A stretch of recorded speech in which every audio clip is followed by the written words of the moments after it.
Okay, let's take a look now at function rule. A function rule is an equation that represents an output value in terms of an input value. You can write a function rule in function notation. Shown below are examples of function rules. So, y equals 3x plus 2, y is my output, x is my input. F of x equals 3x plus 2, x is still my input, but f of x represents my output, and x represents my input. So the independent variable x represents the input of the function. The dependent variable f of x, or y, represents the output of the function. It is called a dependent variable because its value depends on the input. So whatever value I put in here will determine what my output value will be.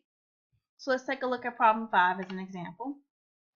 It says for f of x equals negative 2x plus 5, what is the output for the inputs negative 3, 0, and 1/4? So I'm going to plug negative 3 in first. So negative 3, instead of x, I have negative 3.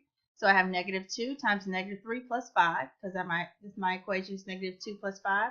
And when I evaluate that, I get 11. Next, I'll plug in my input value of 0. So when I plug in 0, I get negative 2 plus 5. And when I evaluate that, I get 5. And then lastly, when I plug in 1/4, when I evaluate 1/4, I get 4.5. So now let's do one on our own. We have f of x equals negative 4x plus 1. What is the output value for the given inputs? So here are my different input values. I will plug it in. So I have f of negative 2 equals negative 4 times negative 2 plus 1. And so negative 4 times negative 2 gives me positive 8. 8 plus 1 is 9.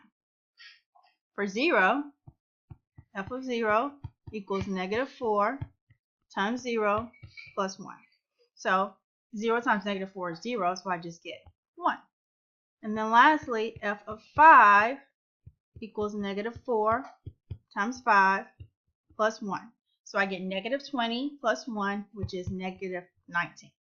I hope this helps.